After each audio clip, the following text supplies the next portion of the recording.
13. Treasure, Chapter 14. Treasure Transplanting. Mother Teresa was often asked what she believed was the greatest source of suffering. Her answer? Loneliness. She was right. Even in the middle of millions of wall-to-wall people, we live in a lonely world. You might walk into someone's office who appears to have it all together with a successful life, but more times than not, they are lonely. Many of them would like to personally connect with someone who has real meaning and direction in their life, someone with vision and passion that would include them in their endeavors. Believe it or not, many of your supporters envy you. At some juncture, they may have realized making and selling a billion widgets just doesn't give them the kick in life they thought it would. Success does not always equal significance. Their net worth may be 100 times yours, but they may harbor regrets about their life, secretly wishing they possessed the personal and spiritual drive, zeal, and sense of eternal purpose you do. Never view yourself as inferior or less valuable than the people you meet with. Just because they may have prestige or power in the world's eyes means nothing. You won't feel nearly as intimidated by any of your highbrowed appointments if you choose to view them as friends, teammates, and ministry partners. Decide in your heart that this process is not fundraising, but primarily friend-raising. It's a ministry of relationships. This is what YWAM's Betty Barnett so effectively communicates in her book on raising support, Friend-Raising. This great truth sparks 6 thoughts in my mind. Getting others involved in the Great Commission. We must view support raising as such a reward that to withhold it from potential partners is doing them a great disservice. Andrew Knight, support trainer for campus outreach. It's a privilege God wants to extend to every believer. If you don't ask them, they may never get asked to participate. We learned how Paul viewed himself as a treasure transplanter, asking others to give not because he had need, but because their gifts would be credited to their account in heaven. Philippians 4, verse 17. You and I are asking others to give for their sake, not ours. Praise God, I am at 100% of my budget and with a full buffer. So why do I continue to set up support appointments with others? I don't want to withhold from anyone the chance to give and participate in the establishing of His church everywhere. If your supporters are true children of God, they already have a heavenly account that is open and active. Now you and I get to help them build it up and experience the compounding interest for all eternity. In fact, if I know someone and I have never invited them to participate in this eternal investment plan, I feel guilty. I haven't been a true friend to them. In Matthew 6, verse 20, Jesus commanded us to store up for yourselves treasure in heaven. We each then have 2 bank accounts, an earthly one and a heavenly one. Our job as support raisers is to be their personal, private investment banker, showing the potential client the benefits of funneling as much of their hard-earned income from their local bank to their eternal one. They may not thank you now for your persistent phone calls, pressing them for an appointment, or the audacious risk you took in asking them in person for a giving commitment. But someday, I believe they will forever be grateful for your including them and your never-give-up attitude. I am purely speculating here, but could it be, in heaven, part of your joy and rewards are other believers who seek you out to thank you because you were the only one who ever met with them and asked them to invest in the things of God? If so, they might point to their heavenly bank and say, I was so foolish and short-sighted on earth. The eternal treasure I have here in heaven would have been so much smaller if you had not taken the risk to come challenge me to give. Thank you, thank you. People don't give to needs. They give to dreams. The one thing you have, those you meet with probably don't, is a ministry vision and strategy. So in your appointment, don't pull out your budget, pull out your vision. Wouldn't you be surprised if you laid out your budget and they said, "I just happen to have my budget with me too," and now you're comparing figures. Whoever has the higher income, that's who has to support the other. That scenario would be a classic case of horizontal thinking at best and a form of Christian socialism at worst.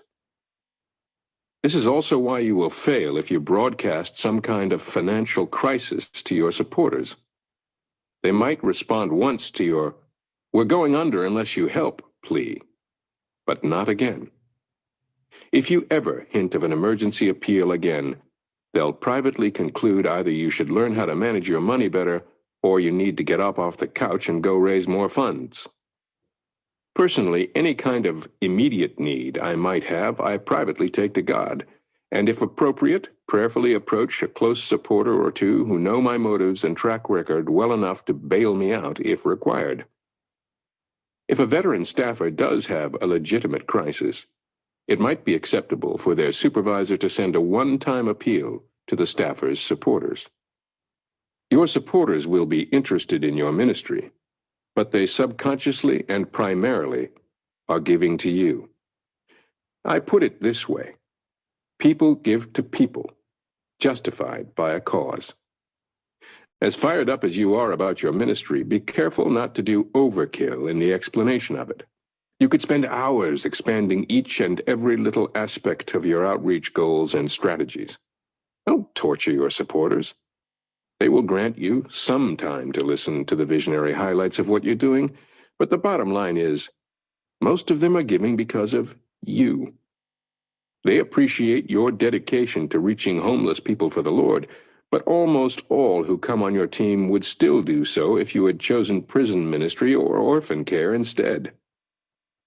As long as your cause is a biblical one and others can readily see the connection between your work and lives being changed, you're on fairly safe ground. Be prepared to drill down deeper if someone has a question during a support appointment, but otherwise keep your ministry presentation simple, powerful, graphically pleasing, centered on changed lives, and hitting just a few of the visionary and exciting mountaintop facets of your work. Become a blessings broker. Many Christian workers spend an inordinate amount of time and energy trying to reduce personal and ministry expenditures. Consequently, $100 may sound like a lot of money to you. My plea: don't project what you make or spend upon others. Most Christian workers have some sort of a poverty mentality that is different than the normal American. $100 is what their family spent at the movies last night. It's what they spent to fill up their SUV, a month of cable, or a green fee for a round of golf. Most of the people you approach will not perceive themselves as wealthy, but if you compare them to the rest of the world, they are very rich. For you who are raising support in the States, the following statistics should be encouraging. The USA Giving Foundation produces an annual report on how much Americans give away each year. The total is now well over $300 billion and approaching $400 billion in coming years. Out of those hundreds of billions given annually, the largest recipient of those contributions, over 33%, is to religious causes, far exceeding donations to education, health, and other areas. In other words, there is a lot of treasure out there to transplant. We are the wealthiest, most generous nation in all of history. We Americans designate the lion's share of our charity to religious organizations. That means there's never been a better time or place to raise financial support than right now and right here. When I step back and ponder the breadth of that uncomfortable little truth, it has a way of shutting down my excuses as to why I can't get to full support. One of the main themes of the Bible is we have been blessed to be a blessing. If there were ever a blessed nation in all of history, it would have to be ours. God has poured out his bountiful abundance upon us for a reason, not to hoard it for ourselves, but to pass it on to a lost and needy world. Going to various places here in the States to ask them to give is simply you helping facilitate them in fulfilling the biblical mandate to pass on their blessings. You're just the messenger, the middleman, or what one support raiser calls being a blessings broker. Don't forget the wives. In my typically male, laser-focused, one-track mind, I've been going about my fundraising for 25-plus years as if the only two people who really mattered were me and the man I was asking for support. How foolish and small-thinking I was to totally neglect the wives. Many times the wife is more spiritual than the husband and with a more receptive heart toward God and to you and your work. Regardless of the spiritual level of each spouse, usually the husband at least shares or even fully delegates to the wife decisions regarding where the giving dollars go. She may very well be the treasury secretary for that family, not just accounting for their giving, but actually saying yea or nay to each funding request. In addition, she may be into relationships and communication more than her husband. In other words, do I really believe that as soon as I email a newsletter to the husband, he immediately prints it off and rushes home to show his wife and family? No. I know you'll be approaching a number of single people in your fundraising, but the majority of people you meet will probably have a job, a salary, and a spouse. Here are some changes my wife and I have made to make sure we're fully including the husband and the wife. Carol directly contacts each wife and has her fill out a get-to-know-you sheet. She puts them in a notebook with contact info, children's names, prayer needs, etc., so we can wish them a happy birthday, anniversary, and pray for them. We are now emailing a copy of our newsletter to the wife's email address, too. Carol calls or texts occasionally to get personal prayer requests from the wives. Along with my sending an occasional note or small gift to the husbands, she is doing the same for the wives. Each month, Carol and I take a half day of prayer, and part of our time is lifting up our supporters. We then let them know we prayed for them. When a supporter has a newborn, Carol embroiders the baby's name on an outfit and sends it to the mother. She is using various social media to connect with the wives so that we can be a part of each other's lives and families. For those wives with young children, Carol sends them education resources to aid in their building world vision into their kids' lives. Whether you are single or married, our list may not fit you. Brainstorm with your spouse and/or others on your staff and come up with fun, creative ways to make sure you're really connecting with both the husbands and wives on your team. Remember, where your treasure is, there your heart will be also. Luke 12, verse 34. You're already transplanting some of their earthly treasure to their heavenly bank. God uses that to open up their heart to you and your ministry. If you then prayerfully and lovingly touch the heart of that husband and especially that wife, you may have gained a lifelong supporter. Just know how you view your supporters can make or break you. Affix a lens to your perspective that will help you view your donors as teammates and friends. I love the way Campus Crusade for Christ and other ministries refer to their donors as ministry partners. That's a perfect way to describe these precious people. You can call them donors, supporters, or givers. Just don't treat them like an ATM card you swipe each month, expecting them to spit out money on command. That kind of gimme-gimme attitude is a recipe for disaster. Remember, they are our ministry partners. So, handle with care. Chapter 15, Vision-Driven Fundraising. Jesus talked about money more than any other topic, more than heaven, more than hell. Not only do 2/3 of the parables deal with money, but money is discussed over 2,300 times in the Bible. How we view and handle money is one of the main barometers of our spiritual lives. Two of the greatest human resources the Lord lends to us during our short stay on earth are time and money. If someone were to look at your schedule and expenditures, what would they conclude about your values and priorities? Whether you're shopping for groceries, looking for a car, planning a trip, buying a laptop, or just trying on some new jeans, what is the question that everyone, especially Christian workers, asks multiple times a day? How much does it cost? Is that the filter you and your spouse and children have affixed to every family or ministry opportunity and all goods and services? Are you tired of having that question dominate every single decision? It's a form of slavery and bondage I believe God never intended for us.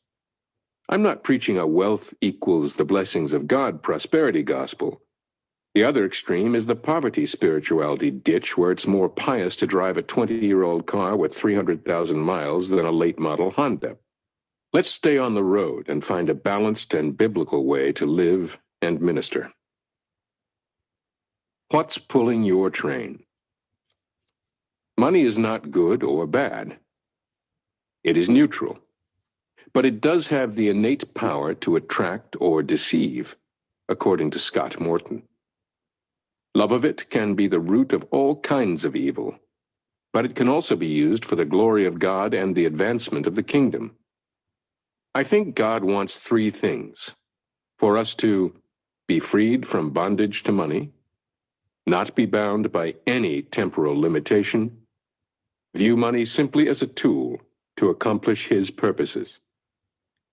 Over the years, the U.S. has been embroiled in various wars. I can almost imagine our Secretary of Defense gathered around a table with our top generals strategizing how to fight the battle. I can't quite picture one of our military leaders complaining, "Man, these planes are expensive, over $1 million a piece. Are there any cheaper generic brands we can pick up at a local wholesaler?" The objective is not to save money. It is to win the war, at any cost. It seems obvious they are willing to spend whatever they need to in order to achieve victory. In contrast, you and I have been enlisted in a much bigger battle than any country has ever fought. As good soldiers of Christ Jesus, we have embraced the great conflict of the ages, the clash between God and Satan, the eternal struggle over the souls of every man and woman on earth. This invisible, behind-the-scenes spiritual war has imminently more far-reaching consequences than any man-made one. How about you? Are you fully engaged and running to the front lines to do battle with the enemy? Is your goal to be and do and spend whatever it takes to win this war? Enrolling in His army means Jesus Christ is our commanding officer and make disciples of all nations our marching orders. It means we will let vision pull our train, not budget, and trust God to supply everything we could possibly need to get the job done. When Bill Bright, founder of Campus Crusade for Christ, was alive, he would annually gather his key leaders from around the world. Each one brought their proposed ministry strategy for the upcoming year so the whole team could discuss, evaluate, and pray over the plans together. The only rule was no one was allowed to mention anything about money or costs until after the presentations were finished. Then they would put a price tag next to each part of the plan, total it up, pray, then matter-of-factly state, "To pull off what we believe God wants to do this next year, we need to go out and raise $289 million. Let's go." Can you see why hundreds of people over the years committed multi-million-dollar gifts to Dr. Bright and his ministry? These donors never sensed budgets were pulling his train, only vision. If people you meet with sense the extent of your vision is just to raise your own support, you will struggle putting your team together. Deep down, if getting to 100% is dominating your thinking instead of your ministry vision, they won't want to invest. But if they sense you getting to full budget is just a small stepping stone toward filling your bigger and greater vision, they will jump on your team, substantially. Check your heart. Is getting to 100% simply a means to the end, or the end itself? Saving souls or saving pennies? Money can become an idol for us if we become so focused on being frugal that it becomes our God. Alan Smith, life coach. Christian workers are notorious for focusing on the molehills instead of the mountains, aren't we? We get confused into thinking we need to somehow save God money by spending inordinate amounts of time and energy clipping coupons, collecting pennies, and scavenging every garage sale and thrift store within 50 miles. I know many believers who seem to be more interested in saving a buck than they are saving a soul. They get more excited about finding a bargain than they do making a disciple. I don't want to get to the end of my life, meet God face to face, only to proudly say to him, "I sure saved you a lot of money, Lord." I have a feeling God would be astonished, shake his head, and respond, "Save me money? You got to be kidding. Why didn't you just focus on the things I commanded you to? My heavenly bank was nice and full. Why did you exchange so much of your valuable and irreplaceable time on earth for something as temporal and replenishable as money?" Rick Warren puts it like this: time is more important than money. You can always get more money, but your time is fixed. Use money to save time. I know it's hard to fathom, but there is something even more important than thriftiness. It's strategicness. Living our lives and doing our ministry for the glory of God is infinitely more significant than any trivial pursuit we may dabble in. I think we men are especially guilty of pushing our wives and children into this endless quest and vicious cycle of pinching pennies, cutting corners, desperately trying to scrape by on bare basics. We even spiritualize this survival mentality by claiming we are living a strategic wartime lifestyle when, in fact, we have blinded ourselves and family and are missing the real war completely. The solution? Lifting our eyes off our so-called needs, gazing intently upon the Lord, and raising our full support, not just to meet our budget, but also to fulfill our vision. I fully agree with InterVarsity's Donna Wilson when she admonishes us not to buy into a culture of materialism and consumerism. I respect believers who purposely live below their means so they can redirect more resources to the kingdom. But many Christian workers think they are committed to a wartime lifestyle, when in reality they are living a simple lifestyle. I'm sure you have observed people or magazines heavily emphasizing living simply, sometimes calling themselves minimalists. I admire them for trying to cut out the excess and clutter from their lives. But some believe they are serving God in some way by doing that. I would like to ask those people to take it to the next level, move from the temporal to the eternal, and try to determine the real motive behind their simplicity. Here are some differences between a support raiser who has embraced a simple lifestyle rather than a wartime lifestyle. Simple lifestyle. Budget pulls their train. Constantly asks, how much does it cost? Driving force, meeting their needs. Priority on saving money. Goal, how little can I spend? Setting support-raising budget as low as possible so they don't have to raise much support. Values money over time. Their small vision attracts small dollars. Supporters feel sorry for the Christian worker. They feel limited in their family and ministry by lack of funds. View of support raising, necessary evil. Man-centered. Conclusion, God's resources are limited. Wartime lifestyle. Vision pulls their train. Constantly asks, what is God's will? Driving force, expanding God's kingdom. Priority on saving souls. Goal, how much do I need to spend to win the battle? Setting support-raising budget as much as possible to maximize fruitfulness of family and ministry. Values time over money. Their big vision attracts big dollars. Supporters admire and want to emulate them. They feel freedom in their family and ministry by abundant funds. View of support raising, incredible opportunity. God-centered. Conclusion, God's resources are unlimited. How you view yourself, money, and support raising will determine how you come across to your potential supporters. Are you a beggar or a believer? Believing God to fund your ministry and meet all your needs. If you will trust and seek Him first, He promises to take care of your needs, and all these things will be added to you. Matthew 6, verse 33. Many Christian workers have turned that around, though. A pastor's perception.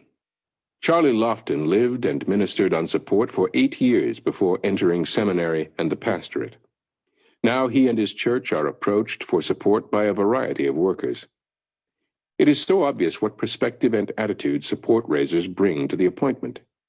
He describes the 2 ways you can try to motivate others to join your support team. Through guilt and pressure. You come to your potential supporters desperate, worn down, and discouraged. You talk about how hard support raising is and how much more you have to do. You tell stories that imply you are impoverished and barely making it. You think you are communicating to people you are nobly suffering for the cause and making sacrifices others won't make. In reality, all you are doing is appealing to people's guilt. The potential supporter thinks, these poor missionaries are starving and getting into debt, and I could do something about it. The upside to this strategy is that it's typically effective. People do respond to guilt, and quickly. The downside, and it's a big one, is that it is a very shallow and short-term motivator. People begin to resent things they have done through guilt. They are also only compelled to give when you are desperate. If you do get on track financially, they are off the hook. They're not really investing in your ministry, but in helping you survive. Through casting vision. Why do you do what you do? What has God laid on your heart? What do you hope to see the Lord do in and through you? What real difference will your ministry make in the lives of the people you are reaching? And ultimately in the big picture of reaching the whole world for Christ? If you have compelling answers to these questions, you can stir the hearts and imagination of the potential supporter. People respond to vision. There's certainly no lack of causes or people they could be financially supporting. However, what they may lack is feeling that what they are doing is truly making a difference in the world. Can you supply them with that? This is harder and takes more time. But if you can show them what God is doing through you and the difference you and your ministry are making, their personal and financial investment in you will continually grow.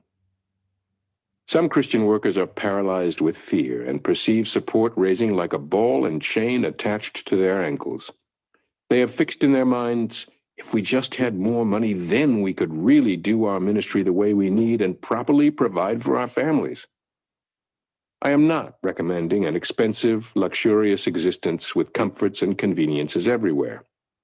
I am simply trying to help every Christian worker, every missionary, every person who raises their support to ask themselves the why question.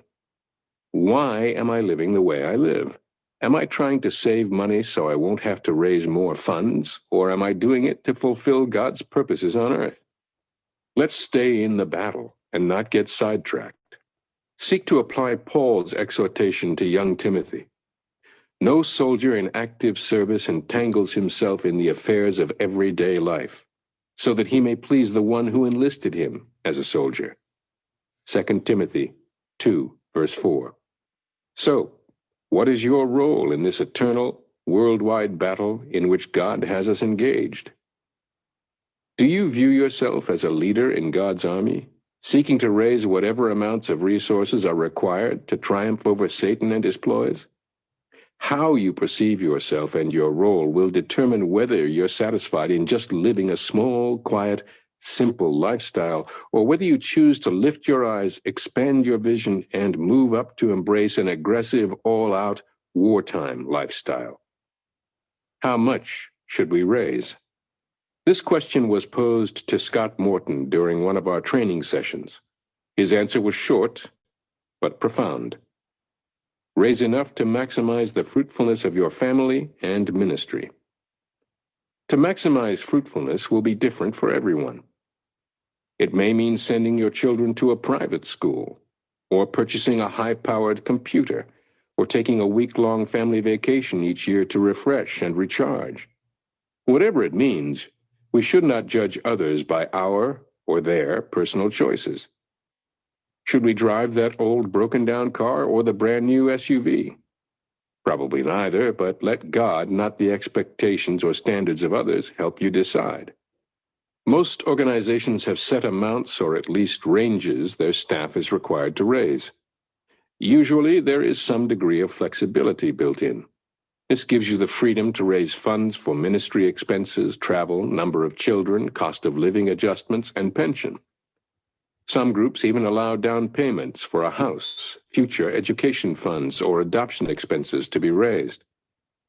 As you fill out your budget, don't start with a figure in mind, then try to unrealistically squeeze all your expenses into that.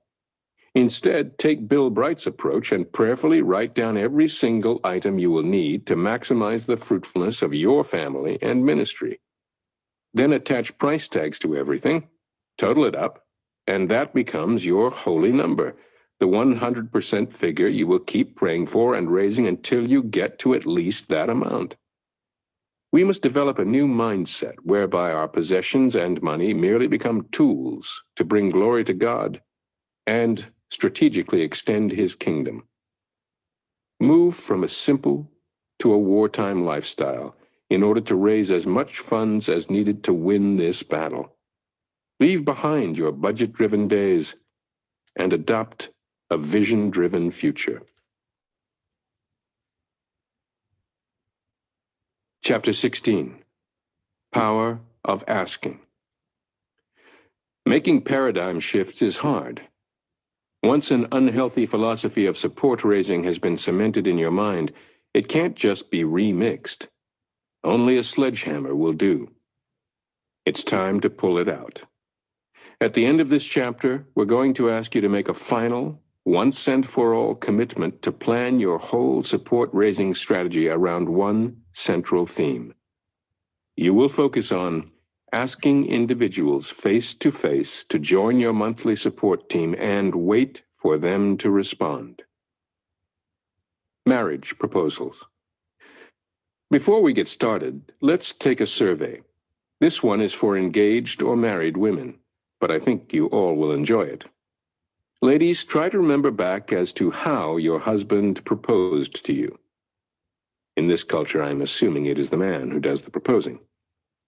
There are several different modes of communication available to the male that he could utilize in asking a female to be his wife.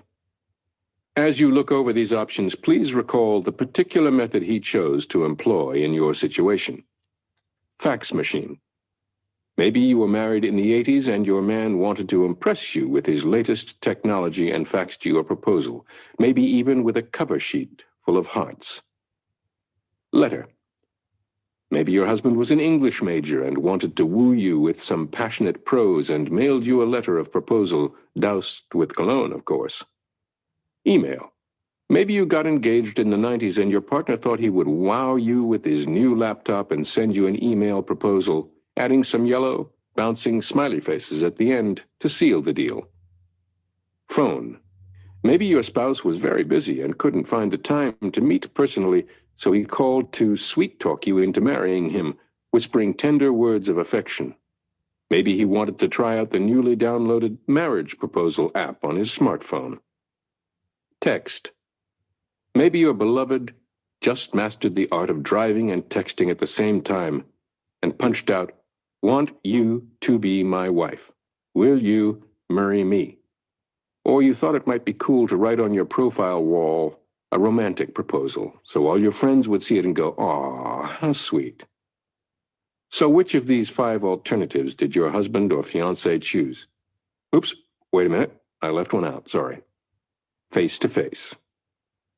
I know this one is a little outdated, but maybe you have an old-fashioned man who wanted to propose in person. I doubt it, but I wanted to throw this one in just in case. Okay, ladies, which one is it? Of course, it's the last one, face-to-face. In fact, if your husband had chosen any other method to propose, you probably would have said no. Women love to describe the proposal, how their boyfriend planned the one-on-one evening. At just the right moment, he looked lovingly into her eyes, popped the carefully crafted question, and then zipped the lip to await her answer.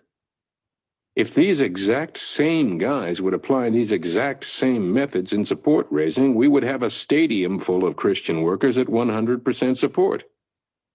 Whether it's a marriage proposal, the need to confront a rebellious teenager, or sharing the gospel, if it's important, you do it face to face.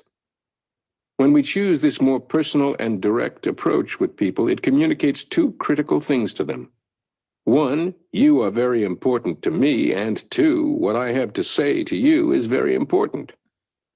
In support raising, we can most definitely opt for other, quicker, easier options. But if we do, it will send a clear message. The person we supposedly are asking to be a ministry partner does not mean much to us.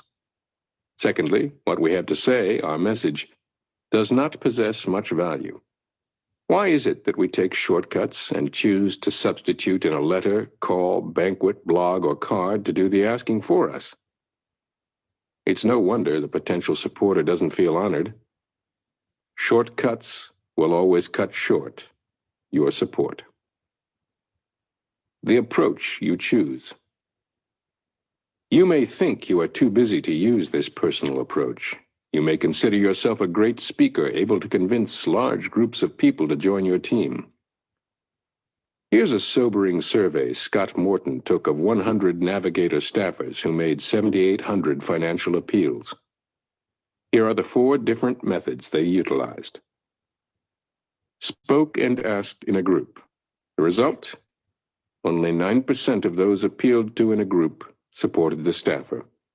Sent letter to individuals. The study showed 14% gave. Sent individual letter, then followed with call. 27% ended up giving. Face-to-face. 46% of the people they met with in an individual appointment financially partnered with them. My experience and that of many we have trained is that about half of the people you meet with in person will join your team. There is a very important caveat this study doesn't necessarily reveal. The 9%, 14%, and 27% listed above are normally very weak and shallow commitments, whereas the 46% who came on board in face-to-face appointment are much stronger and deeper. Here's the missing factor. How you go about securing your new donor will say everything about the amount of their gift, the consistency of their giving, the longevity of their giving. If we choose a less personal route, they may come on our team, but many times it will end up being a superficial, short-term commitment for a smaller amount on an inconsistent basis. If you commit to the more loving and customized approach, similar to the marriage proposal, that person will always remember the respect, sensitivity, courage, and care you showed. Many will not be able to pull their checkbooks out fast enough in order to commit larger amounts, and for the long haul. There's something about a face-to-face encounter that includes a verbal commitment that creates an expectations change they will never forget. Especially with all the technology available to us, it is tempting to use one of the quicker, painless options. Even the Apostle John struggled with this and resolved in his heart that the personal approach with his disciples was indispensable. He shared, "Though I have many things to write to you, I do not want to do so with paper and ink, but I hope to come to you and speak face to face, so that your joy may be made full." 2 John 1, verse 12. The majority of people I met with face-to-face when I first began are still on my monthly team. They continue to give like clockwork and even increasing every few years. I'm not just looking for supporters. I'm looking for supporters for life, like proposing how you ask someone can make all the difference. Please honor them by doing it face-to-face. And if the economy happens to turn downward and your ministry partner is forced to scale back their overall giving, they may decrease some of their charitable or organizational donations. But the last commitment they'll drop is yours. Why? Because they met with you eyeball to eyeball and a crystal clear expectations exchange took place. Making the ask in person with your ministry partners is the absolute best way to help recession-proof your support team through the ups and downs our fragile economy seems to experience. Asking is the key. Why individuals give to a particular person or cause almost always points to one main reason. They were asked. The simple power of asking was brought home to me as I was talking with a supporter. He was a successful sales manager, making over $250,000 a year from selling surgical equipment to doctors and hospitals. That week, he was interviewing 18 individuals for 3 open sales positions. We talked on the phone again the next week, and I asked him if he was able to select which 3 of the 18 he wanted to offer a job. He matter-of-factly stated, "Didn't offer any of them a job." "What?" I said. "Not a single one of them was qualified to be a salesperson?" "Oh, no," he replied. "Some of them were overqualified, like presidents of companies wanting to come interview with me because of the income." Confused, I asked, "Well, if there were a number who were qualified or even overqualified, why didn't you hire them?" He calmly said, "None of them asked me for the job." Oh, they droned on during the 45-minute interview, mentioning job, income, perks, even vacation. Not a single person said, "I respect this company and the products. I can be successful selling them for you. Will you hire me?" My friend concluded, "If a person can't even ask for the job in a simple interview, how could I ever expect them to meet with doctors and hospital administrators and ask for the order?" I was stunned. This applies to support raising too. Do you want the person sitting across from you in an appointment to become a ministry partner with you? Do you want them to invest in you and your ministry? If so, you need to ask for their commitment. A wealthy Catholic woman was gradually dying of cancer. In her final months, her beloved priest visited every day at the hospital. He did this out of concern for her, but also believing the childless woman would leave her fortune to the local parish. After her passing and the funeral, the priest attended the reading of the will, and to his utter amazement, this faithful, lifelong member did not give anything to her own Catholic church. Instead, she left it all to some local evangelistic association. The bewildered priest tracked down the leader of the organization and fired questions at him. "Who are you? And how did you know my parishioner? And why did she leave all of her fortune to you rather than us?" "Well," the man admitted, "I really didn't know her at all. I saw an article in the paper about her and visited her in the hospital one day. I asked if she would consider giving to our ministry so her life and legacy could live on through touching others for Christ. That's all I did." Speechless, the priest walked away in shock and regret. Blindly presuming his daily praying and caring for the woman would surely result in her leaving her wealth to the parish she loved. He painfully realized his one big mistake. He had chosen to assume rather than ask. This story also illustrates our motives, focus, and eyes ought to be fixed on Jesus, the author and perfecter of our faith, Hebrews 12, verse 2, rather than on others. I know of some Christian workers who have a warped and unbiblical concept of giving and asking. Sometimes the support raiser feels the need to barter or earn the gift or to somehow pay the supporter back for their generosity. Paul addresses this horizontal thinking in Galatians 1, verse 10. "For am I now seeking the favor of men or of God?" It's what drives a Christian worker to offer, "We appreciate so much you coming on our team. Let us know whenever you need a babysitter or someone to mow your yard. That's the least we could do." Please. They are investing so you can give your entire self to impact the world for Christ, not so you can be their personal pastor or do favors for them. Asking for too little can offend. I don't come on anyone's support team unless they are willing to make the time and effort to meet with me face to face and ask me. Ronnie came to my home and did a superb job laying out his vision to reach students and see his campus become a launching pad to touch the world with the gospel. I was thoroughly impressed and ready to sign. When it came to the close, he looked me in the eye and solemnly asked, "In order to help us impact this campus for Christ and see hundreds of students sent out as laborers to reach the world, I want to ask you and your wife if you will partner with us by investing $35 a month." In textbook fashion, he finished his question, zipped the lip, and waited for my answer. I was desperately trying to keep a straight face. My mind was swirling with all kinds of thoughts and emotions. I was totally embarrassed for Ronnie. I thought, "That's all you were asking for? That's all you think your vision is worth?" Not only was I grappling with those questions, I was feeling a little offended. He must have thought I was too poor and not able to give more, or too greedy, not willing to give more. We joined for the exact $35 he requested, but we would have given more. This good-hearted but undiscerning campus worker thought he would offend me. In reality, he did, by asking too little. If you ask big, it lets your supporter know you believe they have resources and are generous enough to share them. In contrast, a girl asked me for a support appointment during a mealtime at a conference. The ministry presentation was okay, nothing profound, certainly not near as much vision or passion as Ronnie showed. When it came time for the ask, she too looked me in the eye and said, "Steve, it would be such an honor to have you and your wife on my monthly support team. Would you consider investing $200 a month in me and my ministry?" She also waited for me to respond. But this time a whole different set of thoughts and emotions were rambling through my brain. I thought, "That's significant.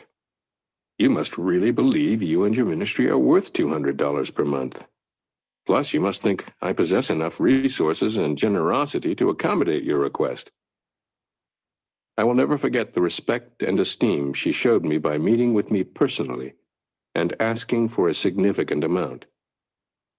If she does a good job appreciating and communicating with us and occasionally asking for an increase, we might someday fulfill her original expectation and make it up to that $200 a month level. Are you afraid of asking for too much? If you happened to do so, know that you can always come down into a more comfortable range for the donor. Think deeply for a moment. Just how much are you and your ministry worth? $100, $200, $300, $500, or more a month? I pray you will choose to ask big, of God and others. If you'll do it in a humble, prayerful, sensitive way, you won't offend them. In fact, you'll probably affirm and honor them by the magnitude of your request. Personal Appointment Survey. It seems like once a week I hear, "I don't know about you, but everyone in my town, my church, my circles are all tapped out. Everyone is asking for money." I beg to differ. They may be getting a steady stream of direct mail appeals, email bombardments, fundraising banquet invites, and random phone calls. I would bet, however, the majority of your prospective ministry partners have never experienced the approach I'm recommending.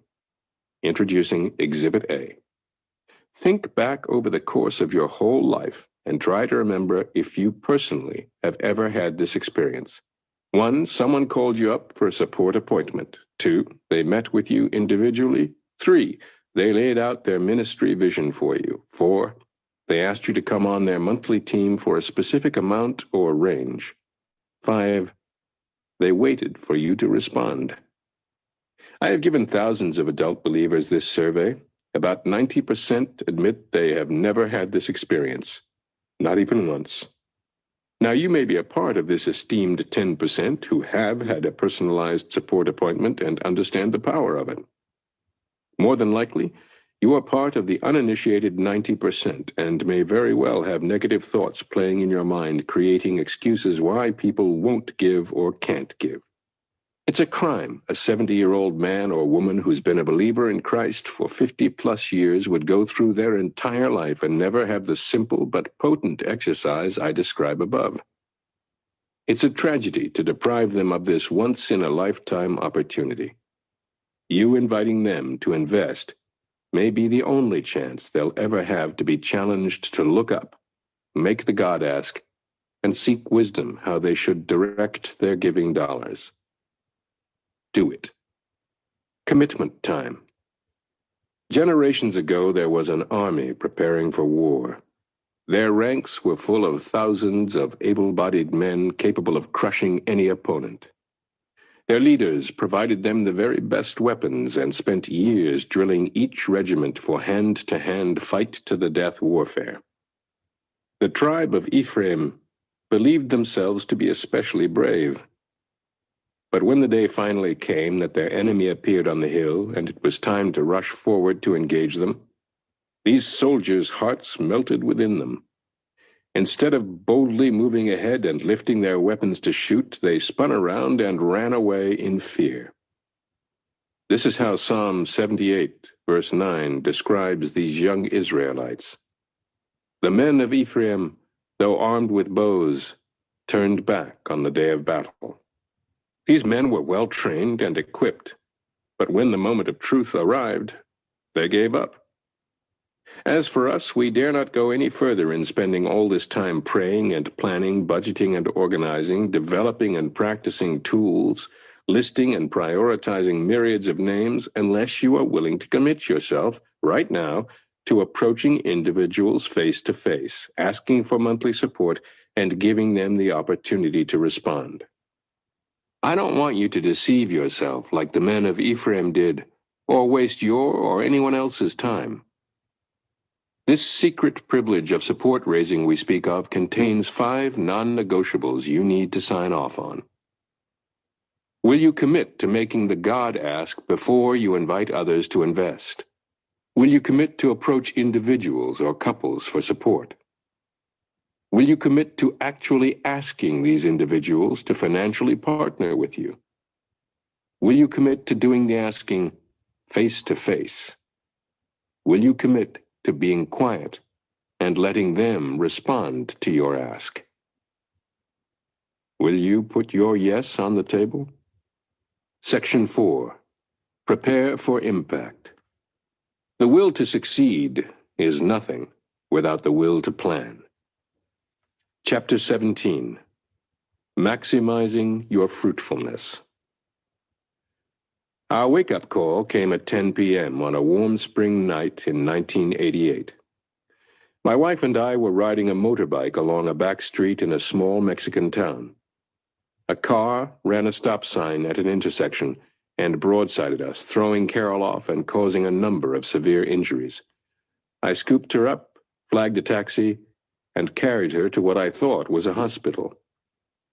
It turned out to be a filthy, non-equipped outdoor clinic with a young, inexperienced doctor who spoke no English. After he saw 2 bones sticking out of my wife's ankle, he was shocked. When he turned to me, hands out, shrugging his shoulders, I knew we were in serious trouble.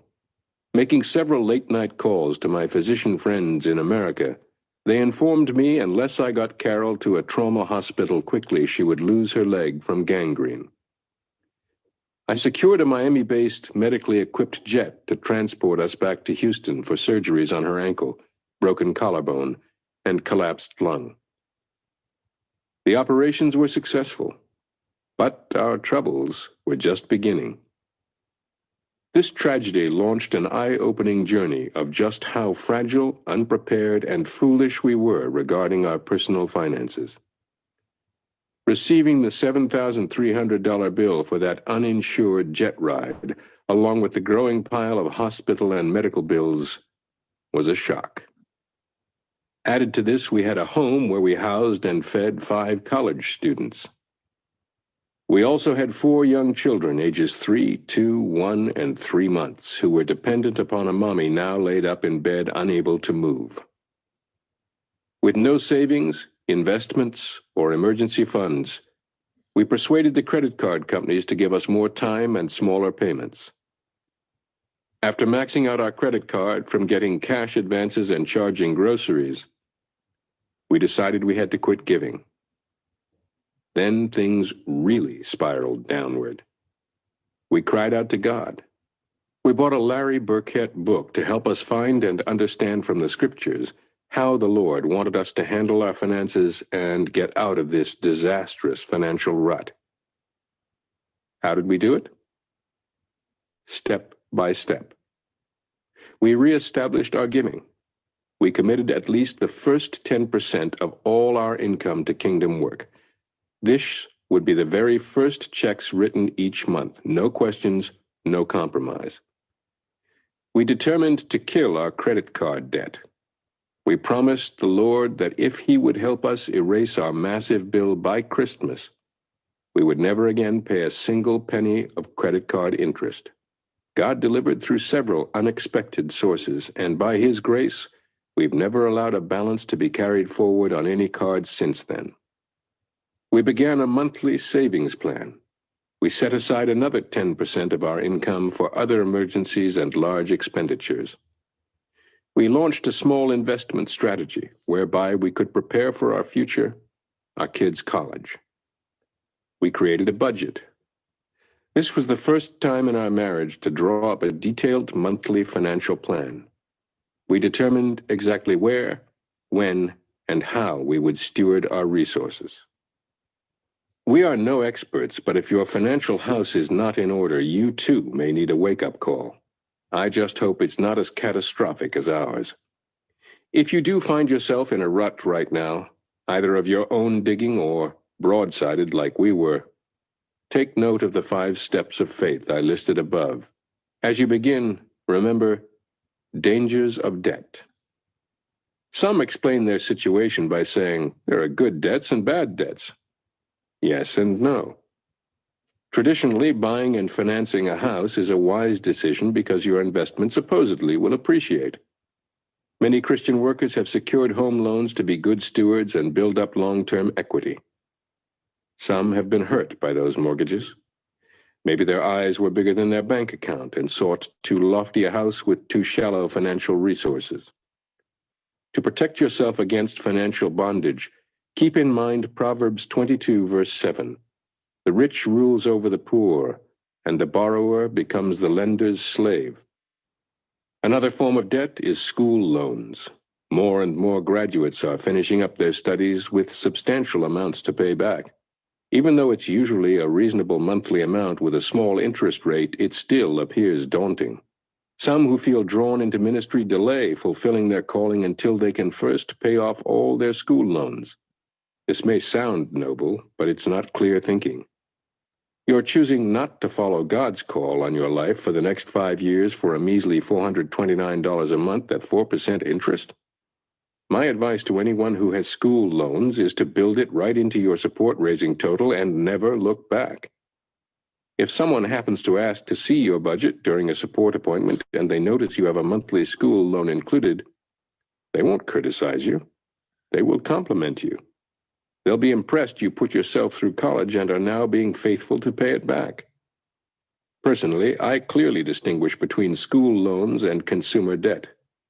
If you have college loans, I would counsel you not to let it hold you back one single day from entering into ministry and raising your support.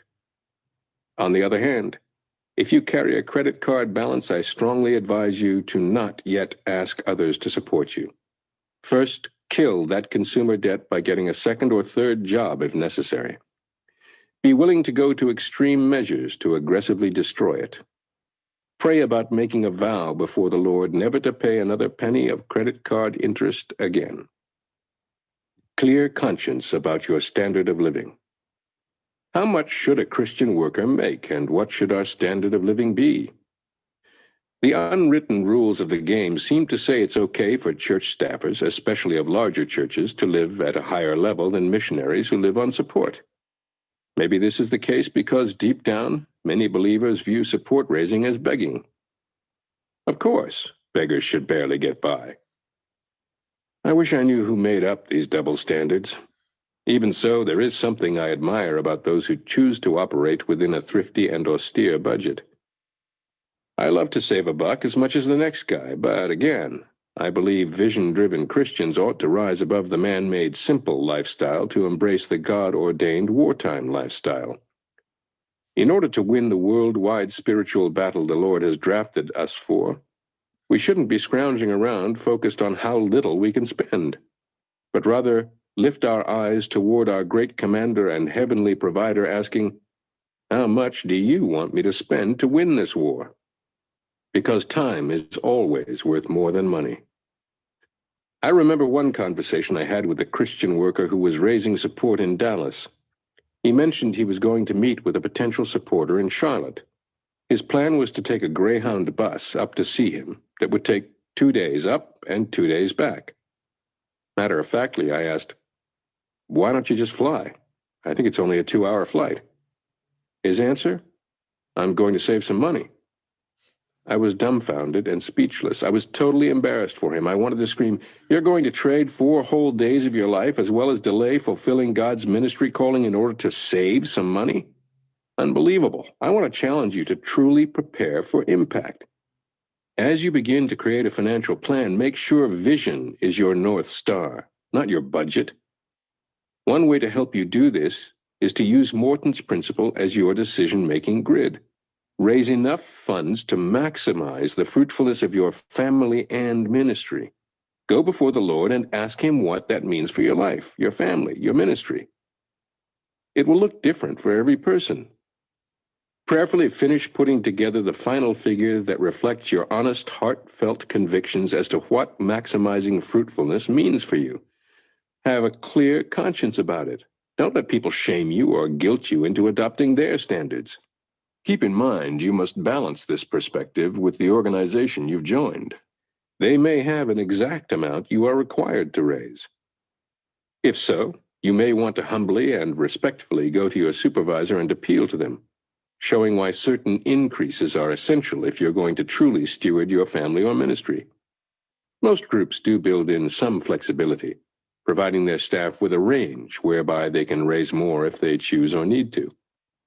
This is true especially if there's a variance in the cost of living in the different cities or countries staff reside. Raise more than just 100%. Don't use maximizing fruitfulness as a smokescreen for luxurious living.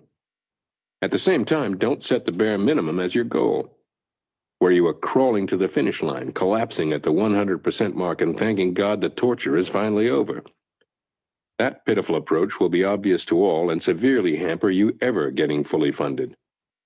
In my experience, you would be very wise to raise more than 100% and keep it in your account as a buffer. Why? You're going to have attrition, where occasionally someone drops off your team. You're going to have supporters who miss months. You're going to have unexpected emergencies or divine ministry opportunities that arise. You may want to transfer some excess funds from your account to another needy staffer or an organizational project you feel strongly about. Your ministry vision is going to grow each year, and it will require more vision dollars. Preparing your budget.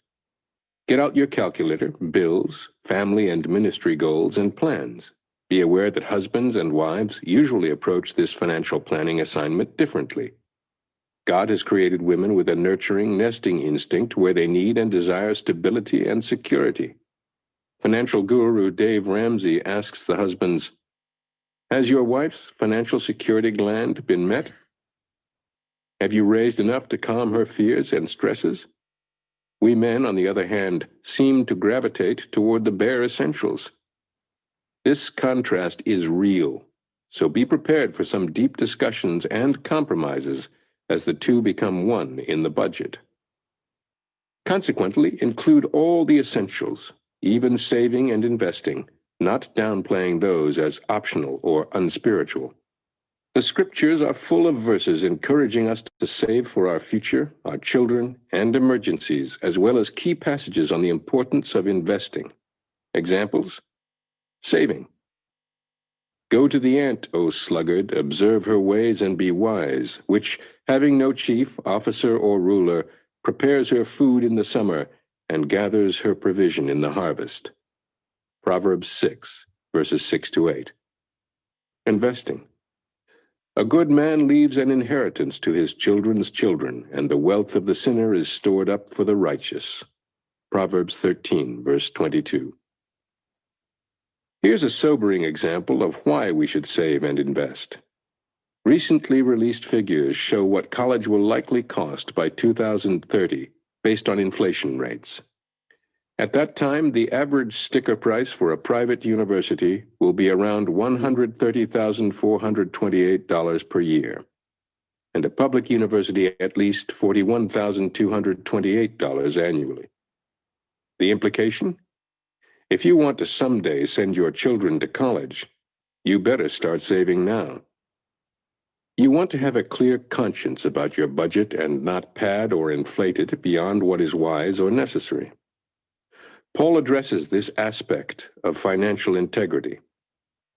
We want to avoid any criticism of the way we administer this liberal, generous gift, for we are taking pains to do what is right not only in the eyes of the Lord, but also in the eyes of men.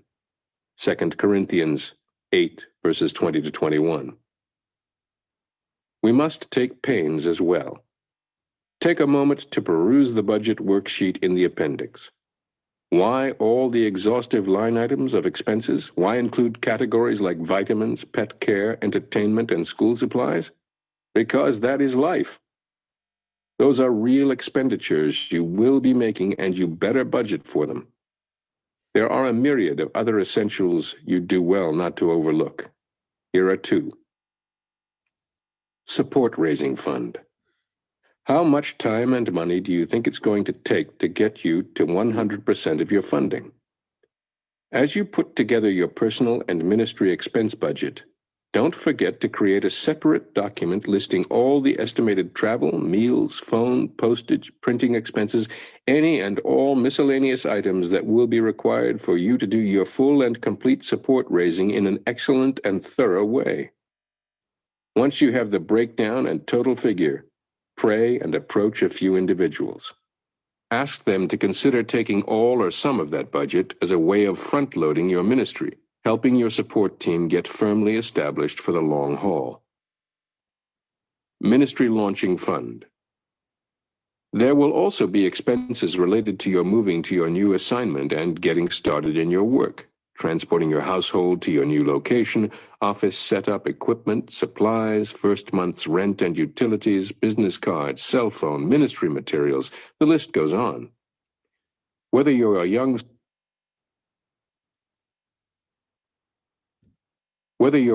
single worker who just needs $2,500 to get you started, or a family heading overseas long-term with a $75,000 moving expense, don't neglect to budget. Some people you approach won't commit to you monthly or annually, but are willing to help you launch. A few will choose to become a regular giver and contribute toward this startup fund, if you ask them. Individual funding projects. Understand there are great ways for people to partner with you and your ministry besides just monthly or annual giving. As you are thinking through your budget, consider breaking out certain items you think specific supporters might be interested in taking on. Why not prayerfully craft ministry projects to present to key donors? In contrast to the one-size-fits-all mentality, here's how to creatively help some of your ministry supporters feel more appreciated and affirmed, to have more ownership and a true feeling of partnership with you and your work. List 1. Think deeply about all of your personal and ministry needs, expenditures, and potential opportunities. Break out ones that could be logical standalone funding projects you could legitimately present to an individual, couple, church, or company.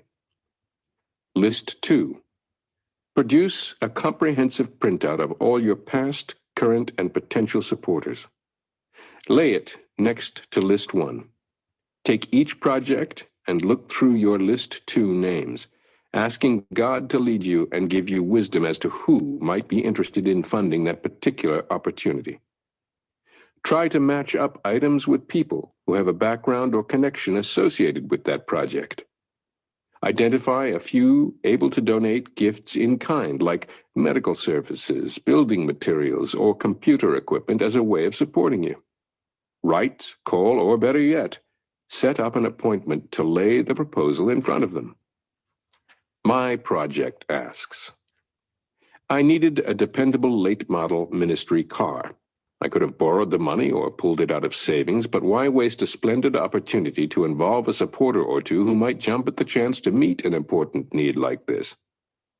I prayed, thought, then called a long-time giver who just happened to have sold some stock that morning and was wondering what to do with the profit. He not only sent the entire amount needed to buy me a vehicle, he added more to pay off our other car, too. Years ago, I started on a graduate degree where annually I would fly to Denver, rent a car and hotel room, pay for meals, tuition, and books, then fly home. It was $3,000 total for each trip and class. It hit me just how expensive this whole program would be. I prayed through my list of regular and periodic givers, thinking through who might have an interest in me getting this kind of training. Right there in the airport, I selected 3 names, wrote out and mailed a letter to each detailing the what, why, how much of my classes/trip and asking each man if he would be my sponsor. I called each one to answer questions and get a decision. The very first man responded, "Tell me when and where to send each check." He paid for every single penny over an 8-year period. I had to contact the other 2 and promise them I would think of other projects they could take on soon. Instead of directly approaching individuals with requests like this, I could have chosen the quicker, easier, less risky route of posting in my newsletters, "If anyone wants to help with my seminary expenses, please send money," or "Join the Shadrach Car Fund today," or the hint, hint method of slipping those appeals into the prayer requests section. I might have received a few paltry charitable donations as a result, but the bigger damage would have been done. My pleas would have permanently put me on par with the local beggar in most people's minds.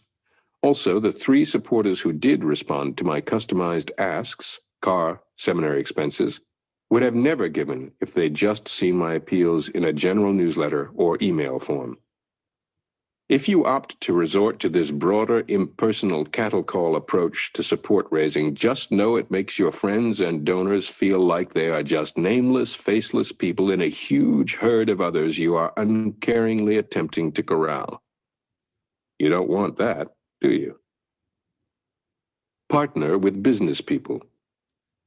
There is a powerful work of the Spirit sweeping our nation and beyond known as Business as Mission, or BAM. The world has become flat as it relates to lay people wanting to directly touch the nations for Christ. These men and women have become spiritual revolutionaries. They are no longer satisfied just sitting in church, giving to the building program, and being a greeter at the door. They want to do more and recognize they personally have resources, ideas, and experience they can offer to a lost world. These BAMers can have immediate and life-changing impact. They want their own fingerprints to be all over this evangelizing the world assignment Jesus gave all of us, not just vocational Christian workers. Many business owners are looking for a ministry or missionary to partner with. They desire to bring their expertise and profits to the table and help open doors for the gospel. Think through the business-related people you know in your contact base and note which ones already have a BAM-type vision. Go to these and others you think would be open to the concept with a proposal on how they could practically and financially adopt you and your organization as their ministry partner. We have several individuals who are blessing us as they are being blessed by giving a percentage of their company's ongoing profits. One business owner actually approached me recently with a partnership proposal. God wants you, your family, and ministry to be fruitful. Let vision determine your budget rather than allow your budget to limit your vision. A careful, prayerful crafting of your financial strategy, including identifying projects and people for specialized funding, can be a creative and fun way to present investment opportunities. Don't miss out on getting your friends, family, everyone involved. Start now to stretch your mind to think of the hundreds of people who need to be on your contact list. It's time to name storm.